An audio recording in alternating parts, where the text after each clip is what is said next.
வணக்கம் நண்பர்களே, welcome to Tamil let's play fantasy YouTube channel. நம்ம யூடியூப் சேனலுக்கு புது நண்பராக இருந்தீங்கன்னா மறக்காம நம்ம யூடியூப் சேனலை சப்ஸ்கிரைப் பண்ணிக்கோங்க. இன்னைக்கு ஐபிஎல்ல 32வது மேட்சான டிசி வெர்சஸ் ஆர்ஆர் மேட்சுக்கான ப்ரெடிக்ஷன் தான் பார்க்க போறோம். கொஞ்சம் வாய்ஸ் கம்மியா பேசுறேன்னா கொஞ்சம் அட்ஜஸ்ட் பண்ணிக்கோங்க. உடம்பு நல்லாவே சரியில்லை, ஆஃபீஸ்லாம் லீவ் போட்டாச்சு. இருந்தாலும் வீடியோ கண்டினியூஸா கொடுக்கணுங்கிற ஒரே காரணத்துக்காக தான் ஓரளவுக்கு பொறுமையா பேசி வீடியோ எடுக்கிறேன், புரிஞ்சுக்கோங்க. அண்ட் நம்மளுடைய டெலகிராம் சேனலை ஜாயின் பண்ணல அப்படின்னா மறக்காம ஜாயின் பண்ணி சப்போர்ட் பண்ணுங்க. லிங்க் டிஸ்கிரிப்ஷன் பாக்ஸ்ல இருக்குது. உங்களுக்கு தேவையான எல்லா அப்டேட்டுமே நம்ம டெலகிராம் சேனல்ல கொடுத்துட்டு இருக்கோம். மறக்காம ஜாயின் பண்ணி சப்போர்ட் பண்ணுங்க. அதே போல நீங்க இன்னமும் நம்மளுடைய வாட்ஸ்அப் சேனல்ல ஜாயின் பண்ணாத நண்பராதீங்கன்னா வாட்ஸ்அப் சேனல்ல ஜாயின் பண்ணிக்கோங்க. காரணம் என்னன்னா, பிளேயர்ஸை பத்தியான எல்லா அப்டேட்டுமே நம்ம வந்து இதுல கொடுத்துட்டு இருக்கோம். பிளேயர்ஸ் பாசிபிள் 11, இந்த பிச்சில் லாஸ்ட் 5 மேட்ச், இந்த பர்டிகுலர் பிச்சில் எப்படி பிளேயர்ஸ் ஆடி இருக்காரு, அதுலயும் டிஃபரன்ஷியேட் பண்ணி ஃபர்ஸ்ட் இன்னிங்ஸ்ல எப்படி ஆடி இருக்காரு, செகண்ட் இன்னிங்ஸ்ல எப்படி ஆடி இருக்காரு. ஸோ ஸ்டாட்ஸ் பார்த்து நான் டீம் போடுவேன் ப்ரோ அப்படின்னீங்கன்னா சேனல்ல ஜாயின் பண்ணிக்கோங்க. உங்களுக்கு கட்டாயம் வாட்ஸ்அப் சேனல்ல ஜாயின் பண்ண சொல்லல. ஒரு இதுக்கு டெய்லி ஒரே ஒரு மெசேஜ்ல 2 மெசேஜ் அதிகபட்சம் வரும் அதுல. ஸோ நோட்டிபிகேஷன் பிரச்சனையும் உங்களுக்கு இருக்காது, பிளேயர்ஸோட ஸ்டாட்ஸ் மட்டும் வரும். அதே போல இன்னைக்கு மேட்ச்ல நம்மளுடைய ஆர்ஆர் வெர்சஸ் டிசி மேட்ச்ல 10 லட்சம் ரூபாய்க்கு மதிப்புள்ள கிராண்ட் லீக் கான்டெஸ்ட் கொடுக்குறாங்க. அது கூடவே நமக்கு வந்து 25,000 ரூபாய் மதிப்புள்ள ஃப்ரீ கிவ் அவே கான்டெஸ்டும் நமக்கு XL11 ஆப்ல இன்னைக்கு ரெடியா இருக்கு. ஸோ ஜாயின் பண்ணுங்க. உங்களுக்கு காம்படிஷன் அப்படிங்கிறது இந்த ஆப்ல ரொம்பவே கம்மி. நேற்று கூட ஒருத்தர் வந்து 1 லட்சம் ரூபாய் வின் பண்ணி நமக்கு வந்து பாட்ல கூட மெசேஜ் பண்ணாங்க. நான் இன்னொரு சேனல்ல ஷேர் பண்ணல, ஈவினிங் டைம்ல அந்த மாதிரி தான் ஷேர் பண்ண வச்சிருந்தேன். ஏன்னா காரணம் என்ன, ஒருத்தவங்க வந்து நான் சொல்லுவேன், யூடியூப்ல வந்து கமெண்ட் போடாதீங்க. என்ன காரணம் அப்படின்னா, அதை நம்ப மாட்டாங்க சில பேர் வந்து வேணும்னே பொய் சொல்லி நமக்கு பிடிக்காதவங்க என்ன பண்றாங்க அப்படின்னா, நம்மளை வந்து தப்பா காட்டணுங்கிறதுக்காகவே நான் அத்தனை கோடி வின் பண்ணேன், இத்தனை கோடி வின் பண்றேன் அப்படின்னு சொல்றாங்க. அதெல்லாம் யாருமே நம்பாதீங்க. ஏன்னா அது சும்மா நம்மளை வந்து இது பண்றதுக்காக. ஸோ நீங்களும் அதை கேஷுவலா எடுத்துக்கோங்க. அப்படிப்பட்ட கமெண்ட்ஸை கூட நான் ரிமூவ் கூட பண்ணி விட்டுருவேன். ஏன்னா நான் எப்பவுமே சொல்லியிருக்கேன், உங்களோட வின்னிங்கை வந்து கமெண்ட்ஸ்ல சொல்லாதீங்க, தோக்கறதே கமெண்ட்ல சொல்லாதீங்க. ஏன்னா அது மற்றவங்களுக்கு இதாகும் அப்படின்னு சொல்லியிருக்கேன். இருந்தாலும் அந்த தப்பு பண்ணாதீங்க. பிறகு நான் ரிமூவ் தான் பண்ணி விடுவேன் நண்பா. ஸோ XL11 ஆப்ல ஜாயின் பண்ணாதவங்க ஜாயின் பண்ணிக்கோங்க. அது போக உங்களுக்கு எல்லா ஃபியூச்சருமே இருக்கு. TDS, GST எல்லாம் ஃப்ரீ, இன்ஸ்டன்ட் வித்ட்ராவல் அவைலபிளா இருக்கு. இன்னைக்கு தான் நீங்க முதல் முறையா ஜாயின் பண்ண போறீங்கன்னா உங்களுக்கு உங்க அக்கௌண்ட்டுக்கு 100 ரூபாய் கொடுப்பாங்க. And mega contest and free give away கான்டெஸ்ட்லாம் உங்களுக்கு வந்து டெய்லி அவைலபிளா இருக்கு. மிஸ் பண்ணிடாதீங்க.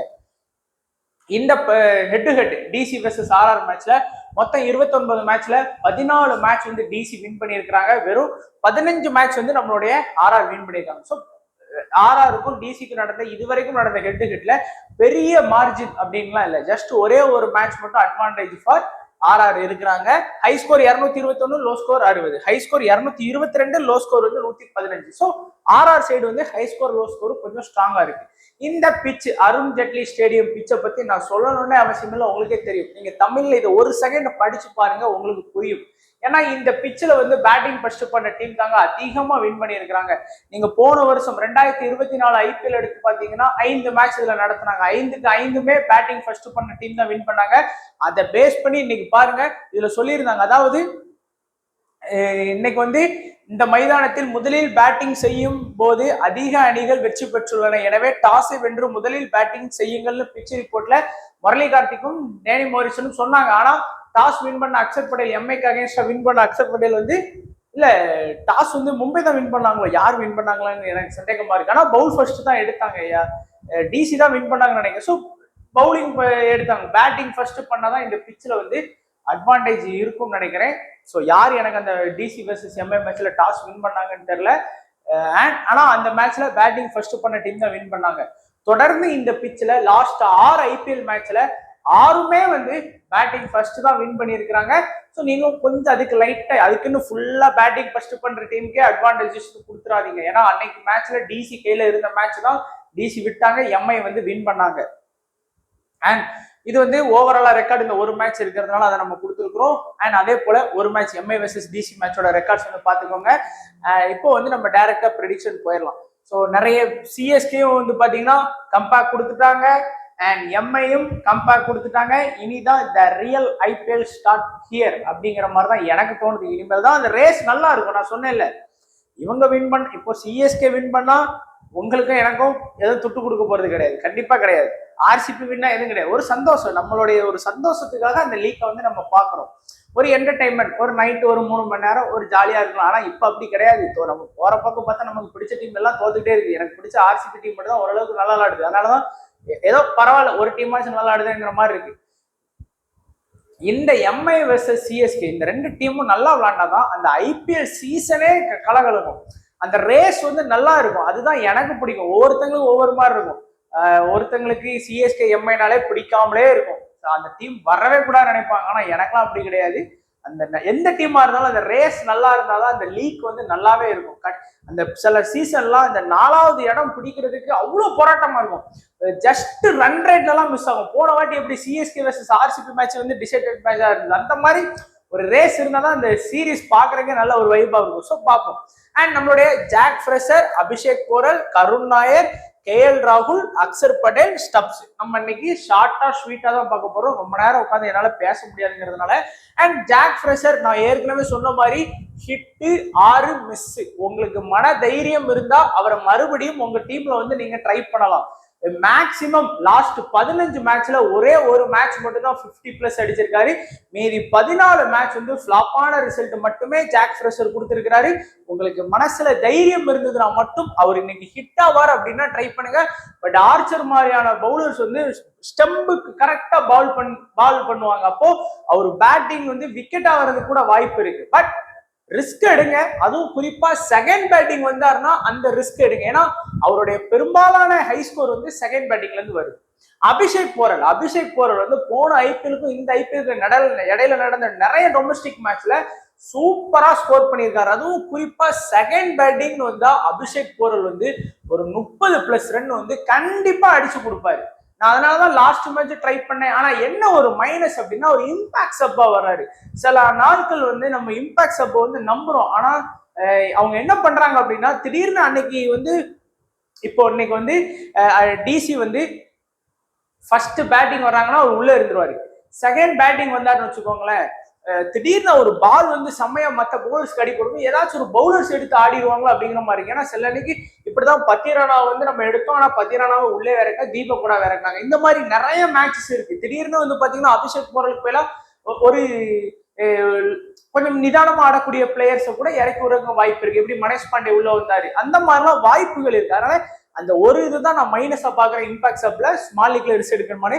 கருண் நாயர் கிரிக்கெட்டே எனக்கு ஒரு வாய்ப்பு கொடு அப்படிங்கிற மாதிரி சொல்லிச்சு. அது மாதிரி வாய்ப்பு கொடுத்தாங்க. அவருக்கு நல்லாவே ஆனாரு. நல்ல இப்ப நடந்த நிறைய டொமஸ்டிக் மேட்ச் நல்லாவே ஆடி இருக்கிறாரு. குறைஞ்சது இந்த மேட்ச்லயும் ஒரு 30 to 40 ரன் வரைக்கும் நம்ம எக்ஸ்பெக்ட் பண்ணலாம்.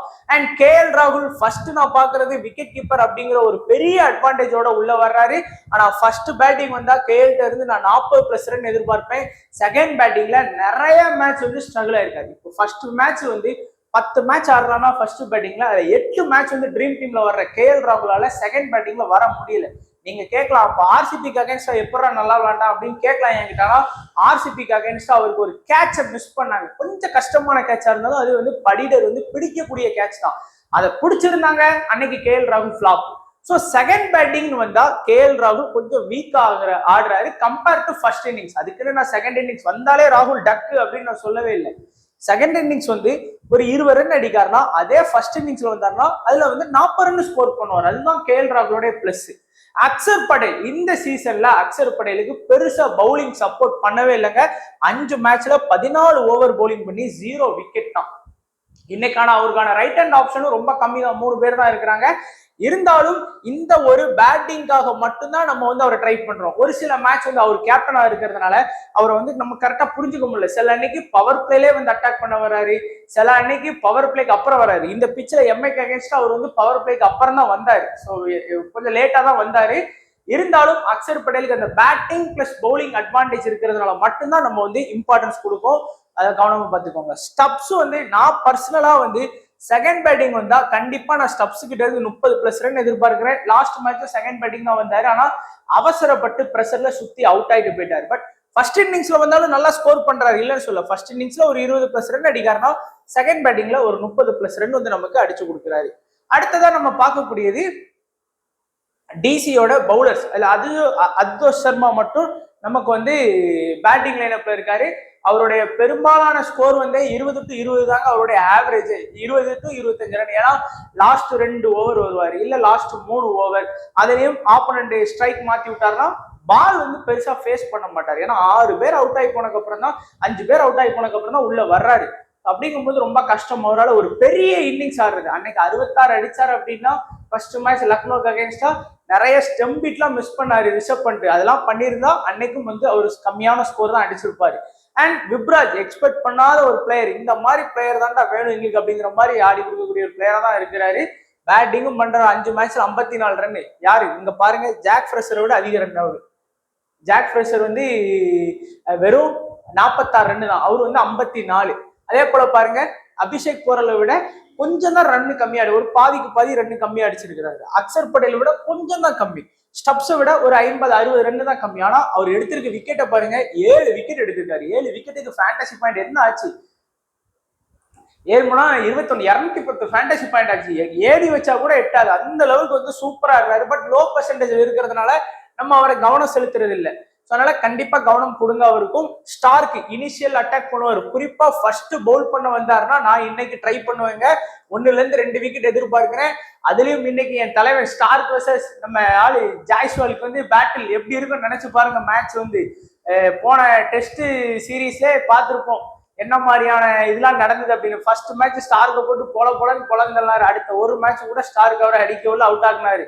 ஸோ அந்த மாதிரி இன்னைக்கு அந்த பேட்டில் ஒர்க் ஆகுமா அப்படிங்கிறத பார்க்கலாம். ஸோ அந்த ஈகோ கிளாஸ் அது உருவாயிட்டு அப்படின்னா கண்டிப்பா ஜாய்ஸ்வால் விக்கெட் எடுத்துருவாரு.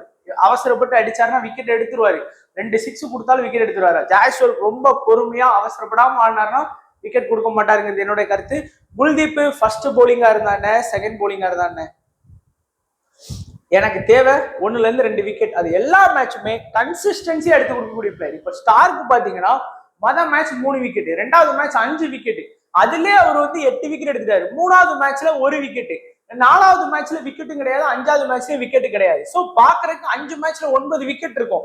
அதே மாதிரிதான் குல்தீப் யாதவுக்கு 5 மேட்ச்ல 10 விக்கெட் இருக்கும். ஆனா குல்தீப் வந்து மேட்சுக்கு மேட்ச் 2 விக்கெட். ஸோ இதுதான் அந்த கன்சிஸ்டன்சி அப்படிங்கிறது. ஒரு மேட்ச் நல்லா பெர்ஃபார்ம் பண்ணிட்டு 2 மேட்ச் நல்லா ஆடாம போறது கிடையாது. கன்சிஸ்டன்சி பிளேயர்ல குல்தீப் யாதவ் வந்து எப்பவுமே பிளஸ்.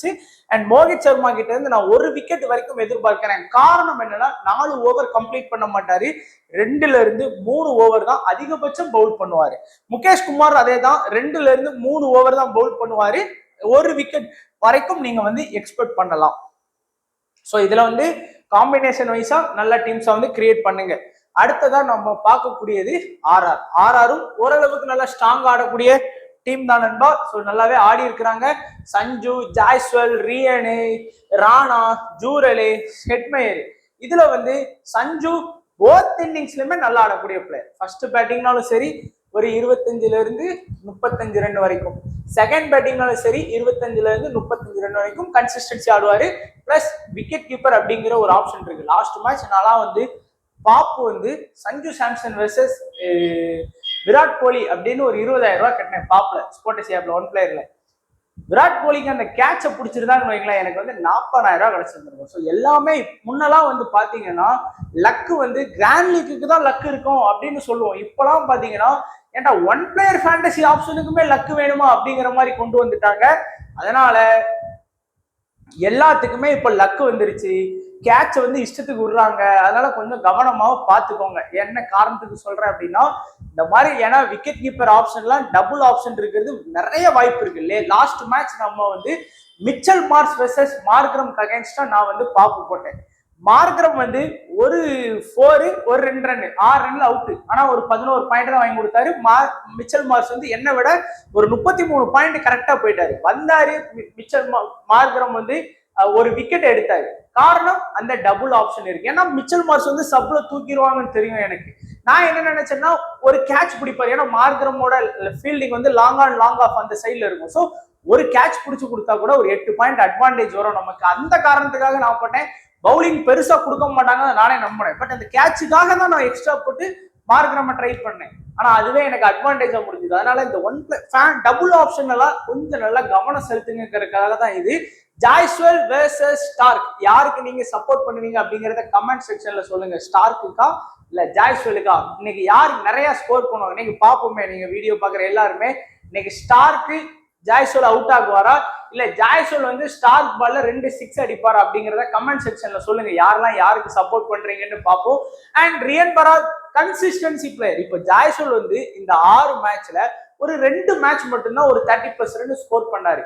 மீதி எல்லா மேட்சுமே சிங்கிள் டிஜிட்ல அவுட் ஆனாரு. ஆனா ரியன் பராக் அப்படி இல்லை, மேட்சுக்கு மேட்ச் கன்சிஸ்டன்சியா 25ல இருந்து ஒரு 35 ரன் ஆடி கொடுக்கக்கூடிய கன்சிஸ்டன்சியான பிளேயர். அதான் நமக்கு முக்கியம்.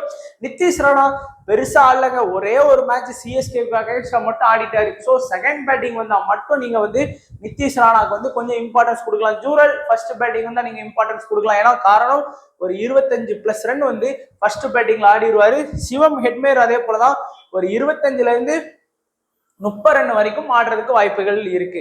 ஸோ இந்த 6 பேர் தான், இந்த 6 பேரை செம்மையா நீங்க ரொட்டேட் பண்ணலாம். For example team 1 Sanju Jaiswal Riyan, team 2 Sanju Jaiswal Jurel, team 3 Sanju Jaiswal Shivam Hetmyer, team 4 Sanju Riyan Jurel, team 5 Sanju Jurel Shivam Hetmyer. இந்த மாதிரி காம்பினேஷன்ல போடலாம்.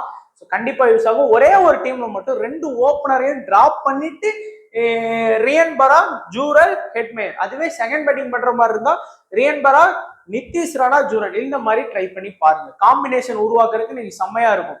அதே போல நம்மளுடைய ஆர்ஆரோட பவுலிங் ஆப்ஷன் பார்த்துடலாம்.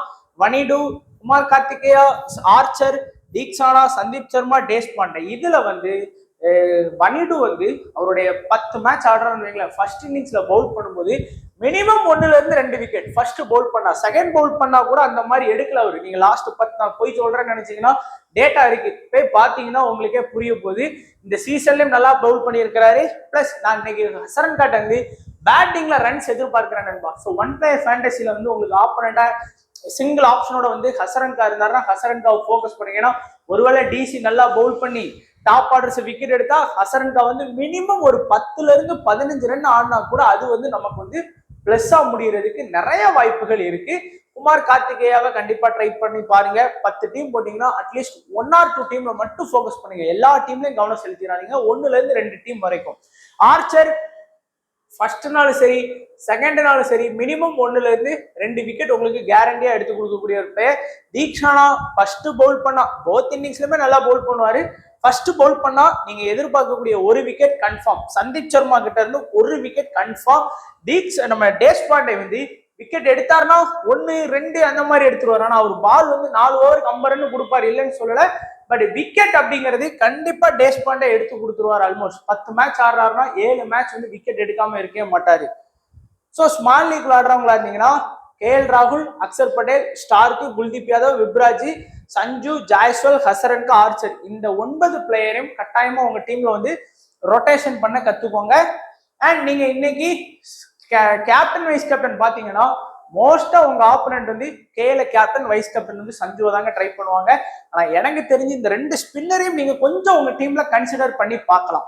ஒரு குல்தீப் யாதவ், ஹசரன்கா குறிப்பா ஃபர்ஸ்ட் பவுல் பண்ணாருன்னா நான் ஹசரன்காவை ட்ரை பண்றதுக்கு வாய்ப்புகள் இருக்கும். ஸோ கேஎல் ராகுல், சஞ்சு, ஹசரன்கா, குல்தீப் யாதவ் இந்த 4 பேருமே ஸ்மால் லீக்கு நல்ல ஆப்ஷன்.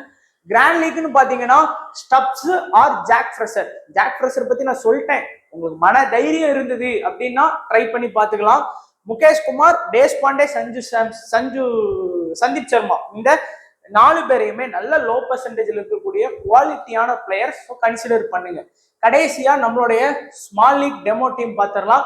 சேஃப் தான் இன்னைக்கு பெஸ்ட். சஞ்சு ஜாய்ஸ்வால் ரியன். இங்க பாருங்க, சஞ்சு ரியனு ஜாய்ஸ்வாலுக்கு பதிலாக நான் எடுத்திருக்கக்கூடிய பிளேயர் தேஷ்பாண்டே. ஒருவேளை 1ல இருந்து 2 விக்கெட் எடுத்தாரு அப்படி நம்பினீங்க, நம்பினீங்கன்னா ஜாய்ஸ்வாலுக்கு மேல டிராப் பண்ணலாம். காரணம் இன்னைக்கு நான் ஸ்டார்க்கு மேல ஒரு ஈகோ கிளாஷ் ஆகி விக்கெட் அவசரப்பட்டு அடிச்சு விக்கெட் விடுவாரோ அப்படிங்கிற மாதிரி தோணுது. KL, Stubbs, Axar Patel, Vipraj, Starc, Kuldeep. இதுல வந்து பாருங்க அக்சரு, ஸ்டார்க்கு, குல்தீப், முகேஷ் குமார் எடுத்திருக்கேன். நிறைய பேர் வந்து விப்ராஜோட போயிருக்கிறாங்க. ஸோ முகேஷ் குமார் வேணும், முகேஷ் குமார். இங்க பாருங்க ஜாக் ஃப்ரெஷர் வேணுமா ஸ்டப்ஸ் வேணுமாங்கிறது நீங்களே சூஸ் பண்ணிக்கோங்க. ஒரு ஸ்டப்ஸ் வந்து கன்சிஸ்டன்சி பிளேயர், ஜாக் ஃப்ரெஷர் இன்னைக்கு அடிச்சா உண்டு, இல்லைன்னா குளவானம் தான். குளவானம் எப்படி பறக்கும், சும்மா கொளுத்தி விட்டோன்னு ஜிங்குன்னு எதிர்க்கலாம். அது மாதிரி தான் ஃபர்ஸ்ட் பாலே வந்தோடனே தலைவர் வந்து சுத்தி அவுட் ஆகி போயிடுவார், இல்லைன்னு சொல்ல. பட் ஏதாச்சும் ஒரு மேட்ச் கிளிக் ஆகும். அது இன்னைக்கா கூட இருக்கலாம், நான் இல்லைன்னு சொல்லல. பட் உங்களுக்கு மனசுல தைரியம் இருந்தா மட்டும் ரிஸ்க் எடுங்க. பிற நான் கொடுத்தேங்கிறதுக்காக நீங்க ட்ரை பண்ணிட்டு உங்க டீம் தோத்து போச்சு அப்படின்லாம் நீங்க சொல்லாதீங்க. நான் கான்செப்ட சொல்லிட்டேன். Stubbs safe, Jake Fraser risk. Win பண்ணீங்கன்னா ஒன் சைடா வின் பண்ணுவீங்க, தோத்தீங்கன்னா கேவலமா தோப்பீங்க ஜாக் ஃப்ரெஷரை வச்சு. அவ்வளவுதான் லாஜிக். ஸோ நம்ம வீடியோ பிடிச்சிருக்குன்னு நினைக்கிறேன். பிடிச்சிருந்தா லைக் பண்ணுங்க, உங்க ஃப்ரெண்ட்ஸுக்கு ஷேர் பண்ணுங்க. ஸோ தொடர்ந்து நம்ம வீடியோக்கு வந்து சப்போர்ட் பண்ணுங்க. நன்றி, வணக்கம். தேங்க்ஸ் ஃபார் வாட்சிங் நண்பா.